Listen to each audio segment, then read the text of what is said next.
body bags were horror lies. Who is this irresistible creature who has an insatiable love for the dead?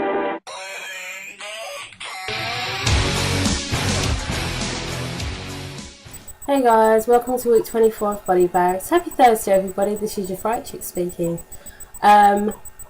I don't know how this review is going to go because I've literally just finished watching the movie and I'm so sort of a mixture of pissed off, confused. I could punch a fucking troll in the face. I'm that annoyed with this movie. We are of course talking about GINGERCLOWN. I don't know what this film is. I mean, I've never had... I'm genuinely confused. I've never had such a what the fuck did I just watch moment in my entire life. And I've seen loads of shit. I don't know what I've just watched. Please tell me that someone that comments on this has seen this movie. Because, oh my god, I don't want to be the only one that feels like this. I'm really a bit sad. Okay, so I'm going to give you a really quick plot of the movie and then I'm going to talk about how fucked up it is. Okay, so GINGERCLOWN. We have a group of teenagers. It's set in 1983, although it's more like 53 from the way they act and dress and speak and all that shit. Yeah, so we have our three main characters and then we have a group of kids surrounding those characters. It starts off at a make-out point behind the Hollywood sign and a young nerd called Sam rides past a group of cars at the make-out point on his bike, and in those cars are all the jocks called the Wolf Pack. Now we have Jenny, who's the hot girl, and we have Biff. Yes, his name is fucking Biff. Oh my god. He is our antagonist jock douchebag. And basically, he spots Sam, pulls him up his bike and says, look, you want to be cool like us, don't you? You want to shag my girlfriend, don't you? He actually kind of says that. He's like, yeah, you want to get off with my girl. I'll let you do it too, but you got to impress her first. You can impress her by going to the scary old broken down amusement park and staying there until midnight. You've got to prove you went all the way in though by bringing you back a souvenir. General thin plot, okay? Easy to follow. Great. So that's basically what happens. He goes in there begrudgingly. Jenny feels bad because she actually kind of likes him. She thinks Biff's a dick and she follows him in, and we follow them two going through the amusement park and coming across all these different monsters and creatures. That's the movie. Now I can talk about how fucked up it is. Now, first off, if any of you are thinking of buying it because you think this DVD looks cool, this is not in the movie anywhere. Where am I going? That way. He doesn't look like that. That is not... That looks cool. That drew me in.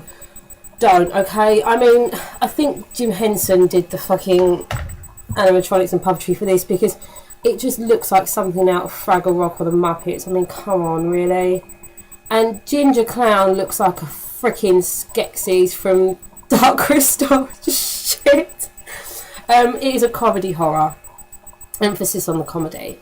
I mean, I know it's meant to be funny, but it actually just ended up being very, very irritating because they overacted a lot. They spoke in a way that obviously they were taking the piss out of what a lot of 80s films did, you know, the way they were expected to speak, you know, but it did come across rather irritating when there's an hour and a half of that going on. Or an hour and 20 minutes, I should say. It was unusually short, this film. Also, the first thing I picked up was in the opening, when Biff starts speaking, is that he's not American. I was like, why is this guy got a really weird accent? And I knew straight away that obviously they'd picked a British guy to put on an American accent.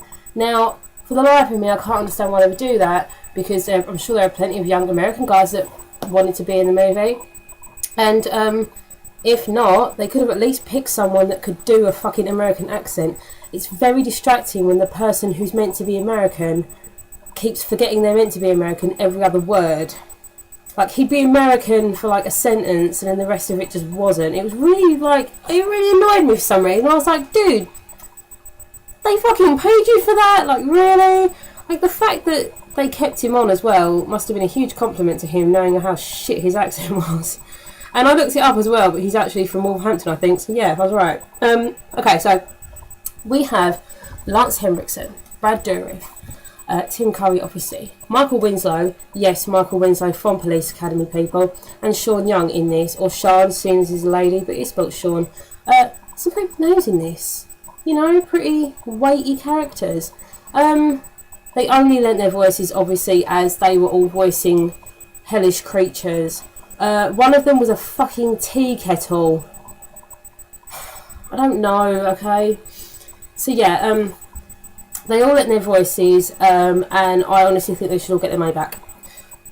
Because they've ruined, like, whatever fucking reputation they had left by being in that. I hope no one else sees this movie. Even Tim Curry himself could not save this movie. The dialogue in this, the interactions of teasing that the creatures do with the humans was very confusing. I have no idea what they were talking about. I'd like to say I spent my entire hour and 20 minutes watching the film, but I didn't. I was playing Candy Crush at some point. And I'm also halfway through reading Kane Hodder's unmasked biography, and I must admit I did carry on reading that during this movie, because honestly I don't have a clue what was going on. I was listening to some of it and nothing was going on the screen. Like, it was the same shot for like 15 minutes in the same room, and it just made no sense. Like, there's a spider and she wants to play a game with a severed head, but she makes the rules up. Like, it could have been terrifying if we knew what was going on, but we don't. Okay, I'm just going to check my notes because I did write down some little points, like some funny lines and stuff like that. Said that. Okay, this film is literally all about the imagery. It's not about the plot, it's not about the dialogue, it's about nothing like that. So don't expect an actually decent movie. If you want to watch a movie that looks cool, then give it a watch. Really beautiful movie. I mean, I must admit, it's obviously the entire thing is set during night, so they really did take account of the fact that they put a lot of lights in. Green screen is clearly very obvious in this movie, considering the moon is fucking humongous and the buildings look hugely tall, and they're clearly not. Yeah, the imagery in this movie is wonderful. I very much enjoyed it, what I watched. Ginger Clown, I don't know why he looks like this on the front, like I said, because he genuinely looks like a Skeksis, and he also looks like the guy from Disturbed. And I don't mean one of the members, I mean the guy. So if you know what I'm talking about, there you go. Brad Dourif plays Wormface. He's in this movie for a total of about 3 minutes, I think. Total crap. As is Sean Young. I don't know what the hell Michael Winslow was doing. I don't think I recognise his voice in this at all. Tim Curry literally doesn't show up very much as Ginger Clown. We do just watch the two of them running around being dicks. But I don't really have much else to say, except that there is a... Oh, yes! There was a moment in this where Biff found a piano floor and he did the thing from Big, and I thought that was really stupid. The pros of this movie, it's a beautiful movie. It's nice to look at. You know, I guess someone else would find it fun. I didn't. Cons of this movie, they really shouldn't have bothered with any dialogue, because the dialogue they did have was very confusing. Didn't make any sense. It kind of just ran its course. One thing that really did bother me is the fact that if you're in an amusement park and you're trying to then get out after like 5 minutes of being in it because you're scared, don't keep going into buildings. Like, if you get outside and you're outside on concrete and you want to leave the area, why would you enter a building? Especially as every other building you've entered, you found a fucking monster in. Okay, I'm going to shut up now. Probably forgotten a bunch of stuff, but as you can tell, I don't like this movie, and that's all you need to know.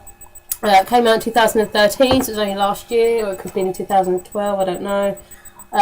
Give it a watch if you want to see what I'm talking about. Maybe you can make more sense of it than I can.